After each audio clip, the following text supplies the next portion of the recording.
This is the IBJ Podcast for the week of December 13th, 2021, brought to you by Taft. I'm your host, Mason King. Welcome back to the podcast, everybody. Now, the running joke here in my office is that I often will end a podcast interview by saying, hey, best of luck on your new project. We'll check back in a few months to see how it's going. We follow up on occasion, but new news always takes precedent. But we have an example this week of a story's second chapter that demands to be told. In April 2019, I interviewed local tech executive Eric Tobias about a surprising new acquisition. Tobias, along with partners Scott Craigie and Andrew Davis, bought the Vogue in Broad Ripple. Now, we all know it as the entertainment venue that has anchored Broad Ripple Village's front doorstep on College Avenue for 83 years. Now, to be clear, they didn't buy the building. They bought the business that presents concerts and other events in the Vogue, and they signed a 10-year lease to continue occupying the theater.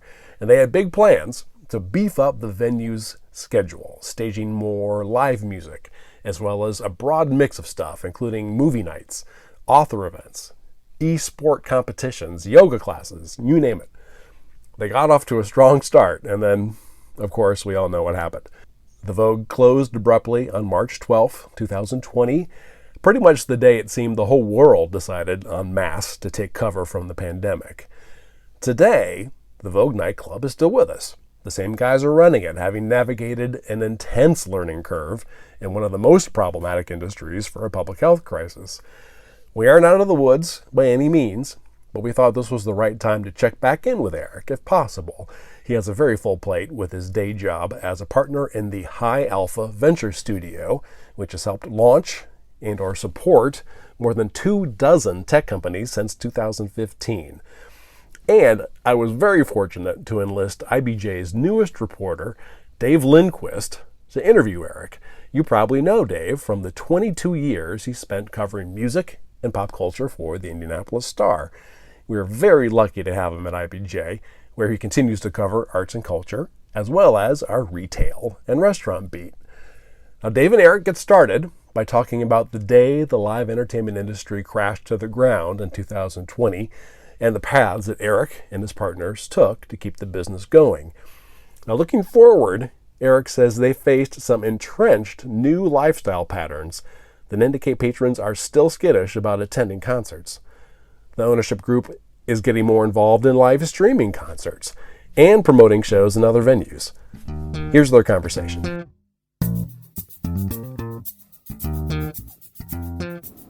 I'm Indianapolis Business Journal reporter Dave Lindquist, and I'm happy to welcome Eric Tobias to the IBJ Podcast. Hi, Dave. Welcome. Thanks for having me. I remember a day in April of 2019 when I met with you, Scott, and Andrew at the Vogue. It was a dream come true for you gentlemen. You are now the new owners of Broad Ripple's crown jewel. You obviously could not have anticipated what the next months would bring and what was around the corner. How did the Vogue navigate the challenges of the pandemic? When people ask me about this, I say, owning a music venue, best first year of my life. Maybe one of the most challenging second years. That meeting we had in April, we were flying high. Couldn't really believe what had happened, and we did have an amazing first year. We did a lot of great shows. We learned a ton. It was our first foray into the music business, coming from technology backgrounds, and then. We had a band on the stage in March of 2020, Drive-By Truckers, and literally they were doing their sound check, and that was it. We had to shut it all down. It was very challenging, not unlike many businesses where our revenue stream was cut kind of overnight, and yet our expense structure really didn't change. We had a lot of commitments that needed to be fulfilled. So I think we learned a lot about our fortitude for the business, and we learned a lot about our staff, and then we learned a lot about the community's love and passion for the venue. I can't tell you how many notes I got from random fans like, hey, if there's anything I can do, people offering to come by and buy a t-shirt if that would be helpful. And that was really, amongst many things, that was one of the things that really stood out during that time. but it was tough. I was going to ask you about that night, March 12th, I think. I always think of that day as the day where the pandemic really became real for almost everyone. Yeah. But just in October of 2021, Drive-By Truckers came back and played your venue. What were your emotions like on each of those nights? Yeah. I happened to be in the venue on the March 12th. I'm not there every night, of course, but that one I was there. And to your point, I mean, we were kind of following this thing that seemed far away, and that brought it really close to home. I think the NBA shut down that same day, and the Big Ten basketball tournament was downtown. That's right. Yeah, that's right. And it was very surreal. I remember the band sort of being like, well, what do we do now? Sure. You know, and everybody kind of processing that and realizing they all needed to make their way home, and we needed to make our way home. So to have that come full circle was pretty special. To have them back, and they felt it was pretty special. Nice. You know, I know you see a lot of shows. I see a lot of shows, and it's different now. It's different for the artist. It's different for the fan. I hope that continues forever. It likely won't, right? We'll all forget these times. Jaded. Yeah, we'll go back to being jaded. But it sure has been nice to have artists and fans be so appreciative of being back. One of the common phrases I've heard from people in the music industry is, we were one of the first to close, we're going to be one of the last to reopen. Is it accurate that the industry faced challenges that other industries didn't? I think so. I think this is always challenging to talk about because, you know, I think there's so many people and so many industries that have been massively affected. And I have this duality, right? I live during the day in the tech world, which by and large has not been affected by the pandemic to the degree that other industries have. If anything, there's been some positives in the tech world that have come from it, if that's a thing you can say. But music, like restaurants and bars and many, many other industries, came to a grinding halt. So yeah, I think that is true, that we were probably the first to shut down and the last to reopen. I mean, we're open and have been open, but it's nothing like it was. Right. And I think that ripple effect from that is far greater than anybody, including myself, really comprehends. It's the artist on stage, it's all the people that are working in the venue, it's all the vendors that provide the food and beverages, it's the bus driver, there's just so many components that go into the industry. You know, I don't think anybody thinks about their job just all of a sudden one day, it's gone. Yeah. You know, it was just so dramatic. And but it's a resilient group. I mean, that's the other thing about it. It's a group that, really wants to do what they were put on the earth to do. And so while we may be the last to come back, there's never been a doubt in my mind it would come back. And certainly one of the ways that we saw your company adapt and survive was your outdoor series of shows, Rock the Ruins series at Holiday Park. How did that come together? Yeah, that was really, really fun, and we're really proud of the first year out there. We had a relationship with the folks at the Holiday Park Foundation. It's a city park, but it's unique in that it has its own private foundation in conjunction with being operated by the city, and the foundation provides some additional direction and monetary benefits to the park. We had a relationship with a couple folks on that board. When music stopped and we were kind of catching up with them and they were catching up with us, kind of very organically it came about, we put on shows at the park.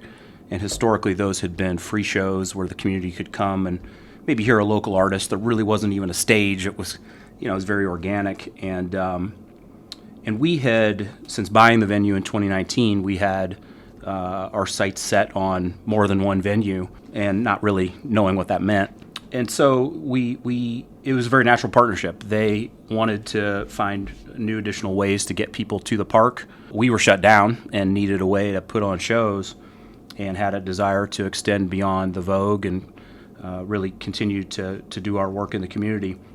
We made that decision to do the outdoor series last year, really at the end of March. And the first show was the third week of May. So we put the whole thing together in about 60 days. You know, I booked the shows, and we booked 9 shows. We had 8 of them sell out, so that was pretty incredible response from the community. And I think, you know, it's a unique setting. It's a wonderful family-friendly setting, but people were also very hungry for live music. I'm excited about the future of that series. I think it can be really differentiated here in this market. All right, so you're hearing it here. Rock the Ruins 2022 is a go? It's a go. Yeah. Stay tuned for announcements, but it's a go. Is it fun to like walk onto an open lawn and then X days or hours later it's a music venue with a stage and a... It was the best summer of my life, Dave. It really was. I took my oldest daughter is in college, and I was she's a music fan, and so I was telling her about what we were going to do back in April, and I took her out to Holiday Park, and I kind of showed her the empty field, and she said, "Dad, this is going to be Fire Festival." Oh no! She was very scared for our ability to execute, and she was one of many who jumped in to help throughout the summer. But yeah, it was exhilarating to go from nothing being there to all of a sudden seeing, a couple thousand people come through the gates and either hear their favorite band or just be outside with their friends and family. I've tried to describe it for the last several months, and I really have not found a way to articulate really what it meant to me, Scott, and Andrew. We would work so hard to get the infrastructure set up and to put on a world-class experience, and then the band would start, and you'd walk through the crowd and just see the smiles, and people would come up to us and thank us for doing it, and it was just a creative experience. I can't think of a better way to say it than that. And I just personally, it was just best summer of my life. I realized that, spending Friday and Saturday nights hanging out with other music fans, like, those are my people. So meanwhile, to keep the Vogue afloat, like companies everywhere in the United States, you relied on relief funds. I think we were talking before we made this episode, and you mentioned between PPP loans and the Shuttered Venue Operators Grant and some other money. I think Indianapolis groups were kind of heroic in the help that they provided. We were talking around maybe $400,000 to $500,000. If that didn't come through, the Vogue might not be a music venue today. Yeah, I think that's probably safe to say. As I mentioned earlier, we amongst like many other businesses, when our revenue stream went to zero, our expense stream did not, and so we, between rent and insurance and taxes and payroll and all the other things that a business has, we had a lot of expenses that continued to come in. And our strategy early on was to really keep all of our staff employed, and that remained a strategy really as long as we could. We did not make it all the way, but we made it a fair amount of the way. And I'm proud to say many people on that staff are at the Vogue again. Not all, but many. You mentioned, I think you used the word heroic, and I think that is the right word. Everybody from Josh Baker, who really organized the Indiana Independent Venue Alliance, and many others who care deeply about music in Indiana. You being one of them. I mentioned this recently in a piece that I did with Pattern, and they said, what does indie need in the music community? And I said, we need more collaboration. There's this amazing model in the tech world. Silicon Valley is applauded for it, but it happens in other places too, where tech companies work together, not against each other. Josh and I think many others really spearheaded that in a time of crisis because we had to. And I hope that model continues, long after. We are a city that is still trying to define ourselves in the broader music landscape. We can't afford to not work together. We just don't have enough inertia and size in that sphere yet. We will, but we're not there yet. So, all of us have to work together for the greater good. And I think there's been a model of that during this time. I think oftentimes bad things, good things come out of bad things. And that is one of the good things that has come out of this.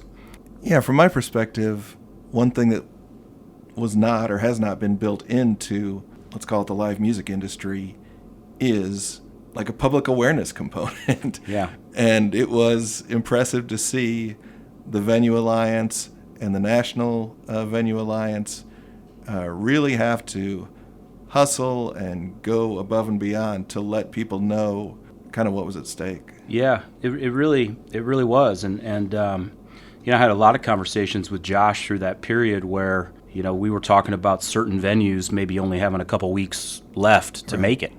And what do we do about that? And how do we not let them die? And, as somebody who got into this, first and foremost, because they love live music and they love the city, that became very important to me. We do run a business, and it's important, to keep that business afloat. But there are some things that are even greater than that, and I think this started to highlight some of those. The other thing I think is people don't necessarily. I never did as a general consumer. You don't realize all that goes into putting on an event with that many people. You just kind of show up and there's your favorite artists, and you get a beer and everything's great. But I think what really became apparent to me during these times was we had a responsibility to continue to fight for these venues so that experience could continue for the consumer, but all the people that it took to make that experience happen, could do what they love too. Right. Well, by my count, I think every venue that was regularly presenting live music in February of 2020 is back. Yeah. I don't think I know that didn't happen in every city. No, it didn't. And the IIVA goes, had a lot to do with that. It really did. And the spirit of Indianapolis has a lot to do with that. There are other markets where people were celebrating when venues went out, right? I hate to say that, but it's true. Right. Yeah. The competitive juices, extended beyond kind of what was right. Okay, let's take a quick break so we can hear from our sponsor. This is the IBJ Podcast. Taft, today's modern law firm. With more than 625 attorneys across 11 offices, we provide solutions to the business issues facing middle market and emerging companies alike. We do this through a highly collaborative and inclusive team approach. Taft, the modern law firm. To learn more, visit taftlaw.com.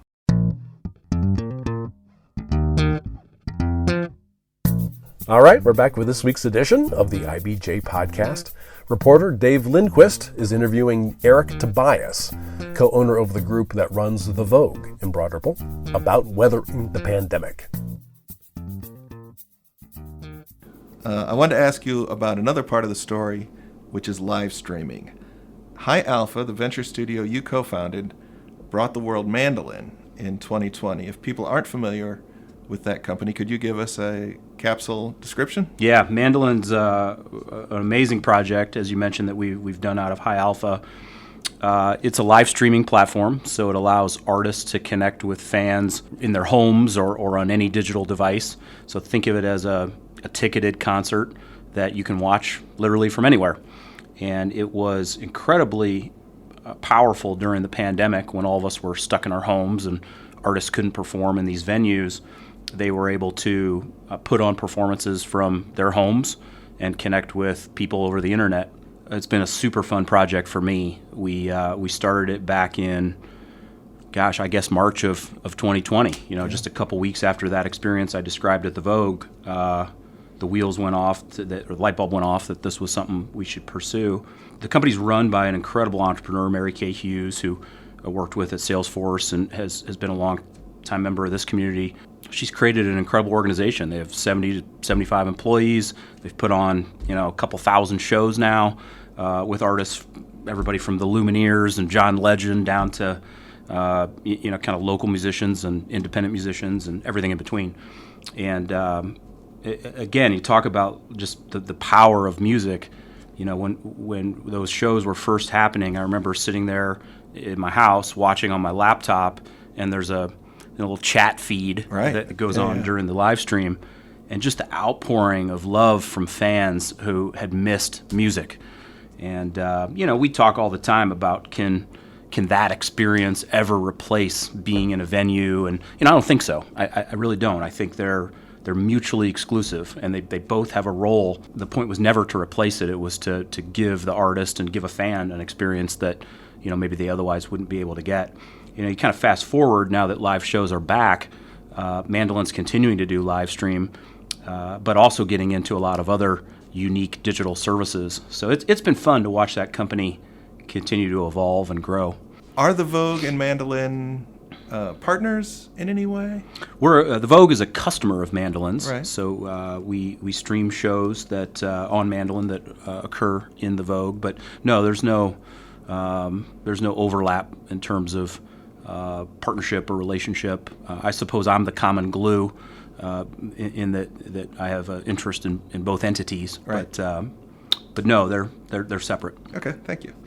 I've had discussions with people about event attendance now that shows have returned, and it's true, probably. People who have been accustomed to staying at home, that might just be a behavior now. That might be a pattern of lifestyle that they might be reluctant to come out to the show. How do you combat that mindset? Yeah, it's real. It's the craziest thing, Dave. When we first bought the venue, if you sold 500 tickets, you could count on 498 people showing up. And now, not only is it harder to sell 500 tickets, but when you sell 500 tickets, maybe only 400 actually show up. And even crazier to me is, we sell tickets in advance and we sell tickets day of the show. And we will sell, let's just say we sell 50 tickets day of the show. Of those 50, maybe only 25 or 30 will show up. So you bought a ticket at 10 a.m., you paid money, and by 8 p.m. you decide you don't want to do that anymore. That is surprising. it's very unique and very different dynamic. So to answer your question, how do we combat that? I think the one thing that we've learned in this business that you might say, yeah, no duh, content is everything. And if you get the right bands on stage and they have the right following and the right audience, people will come out to see that. And if you don't, it's an uphill battle. And so that remains our mission, is to get the right bands on stage. And then I also think you have to do things to make the experience as great as it can be. That was true pre-pandemic. It's really true post-pandemic, or whatever period we're in. Sure. Where there's a lot of options for entertainment. So it's got to be a great experience, or people will very easily go do something else, if not stay home. How do you find the sweet spot of these are the nights we need to be open and present shows, and maybe not say yes to every tour we can buy? I think we're still learning. I'd say that. When we bought the venue was historically open 2 to 3 nights a week. And part of our goal was to get that to be 4 or 5 nights a week. One of the things we wanted to make sure we did with the Vogue was re-welcome the community.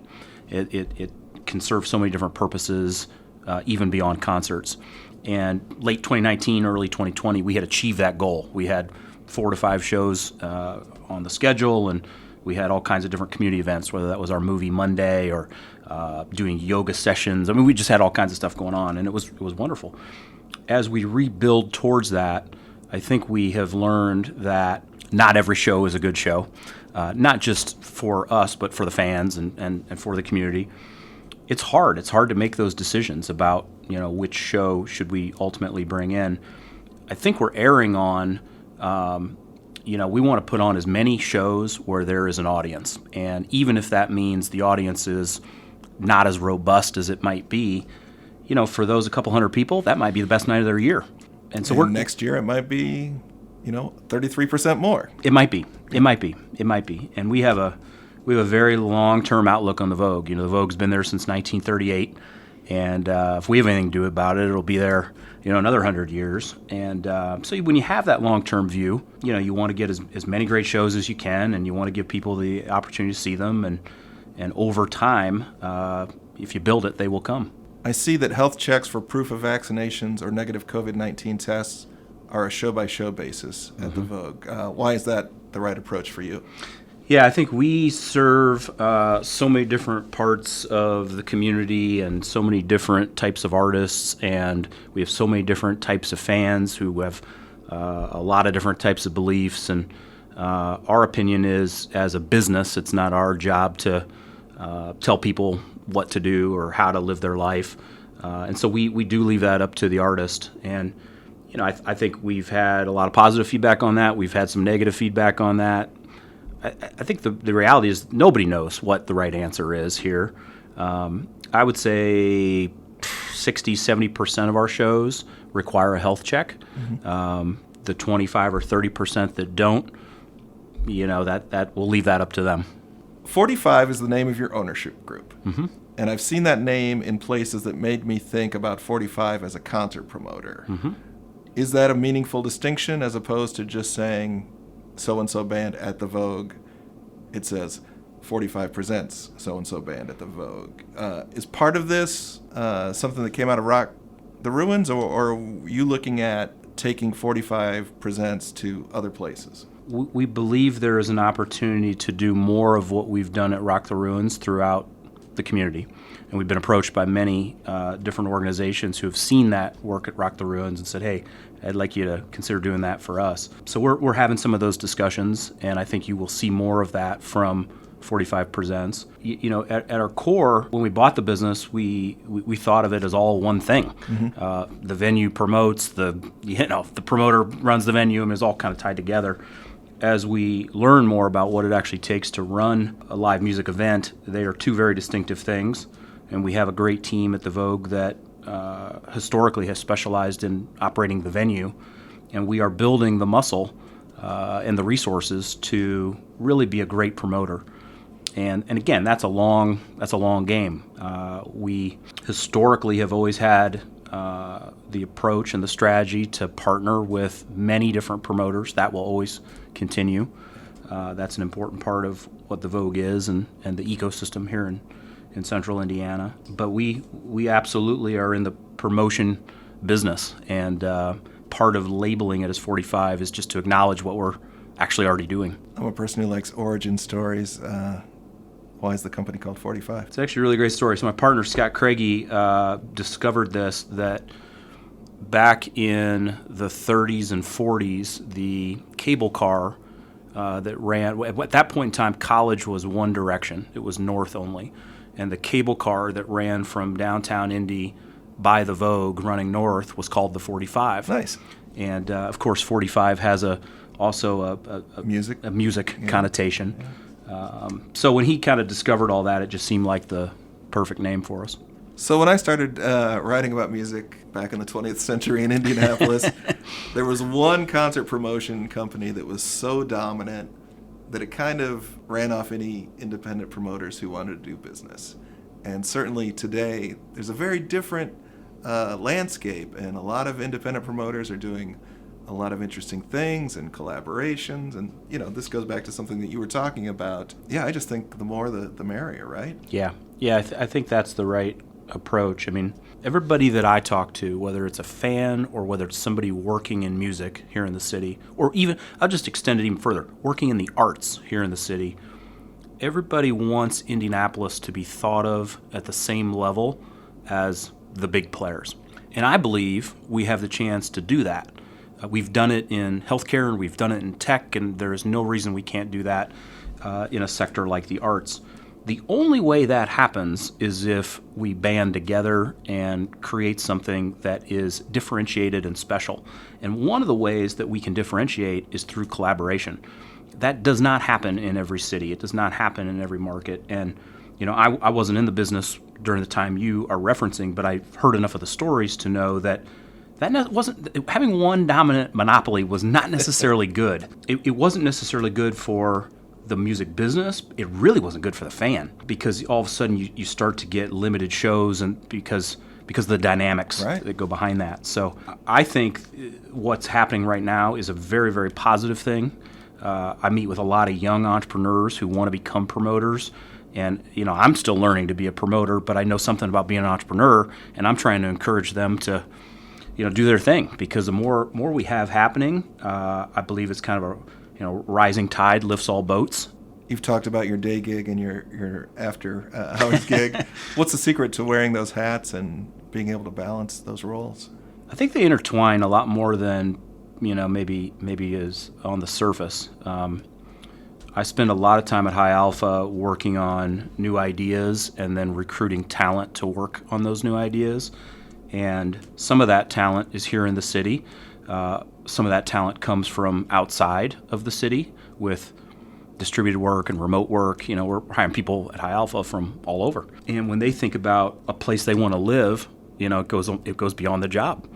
They want to know that there's great restaurants and great nightlife and fun things to do. And so music is a big part of that. Some people play golf on the weekends to relax and unwind. I've always gone to live shows. It's really, really fun to be able to have some say in which live shows you go to in the venue that you happen to own. And, beyond that, there's a lot of similarities. You got to hire great people. You got to trust those people to do their job. And it's a ton of fun, let me tell you that.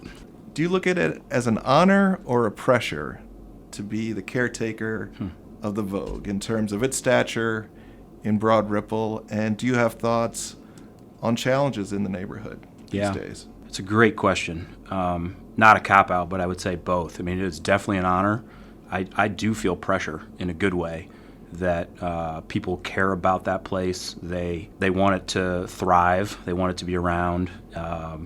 And so it's a responsibility in the best of ways. I think Broad Ripple is very well poised for a renaissance. And it's not obvious to see that, but if I happen to spend my day job down at the Bottle Works district. And that, as an example, if you drove by Bottle Works a couple years ago, you'd say, there's nothing here. And now you drive by and it's just incredibly vibrant and alive. Really a bright, shining spot of downtown. And, Broad Ripple has so much eclectic nature. It brings together so many parts of our city and the various, elements of our community. And I think in an era where we are all so separated and divisive, Broad Ripple serves a role in bringing people together. We need more of that in our world and certainly in our local community.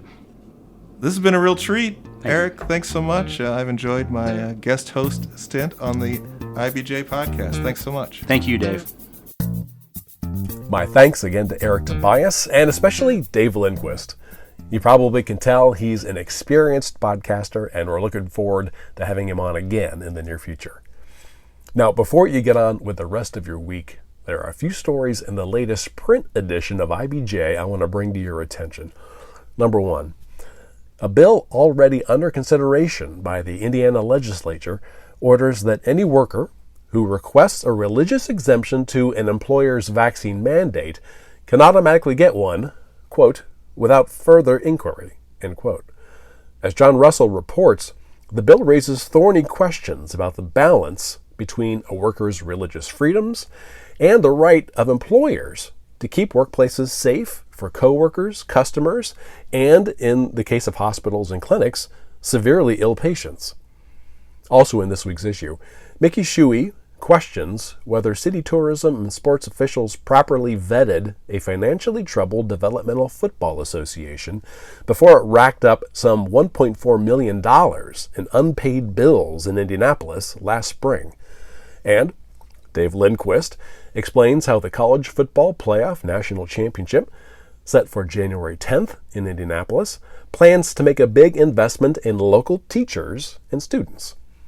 Again, you can find these stories in the latest print edition of IBJ or online at IBJ.com. I will say, as I usually do, that it's quite a bit easier to access all of the latest local news about business and politics and all of IBJ's data on Central Indiana's business community and economy if you're a subscriber. It works out to about $2 per week for actionable information you're not going to find anywhere else. Just go to IBJ.com and click on the subscribe button. Thanks for making time this week for the IBJ Podcast, which, at least for this week, is edited by me, Mason King. Hang in there, everybody. We'll be back again next week.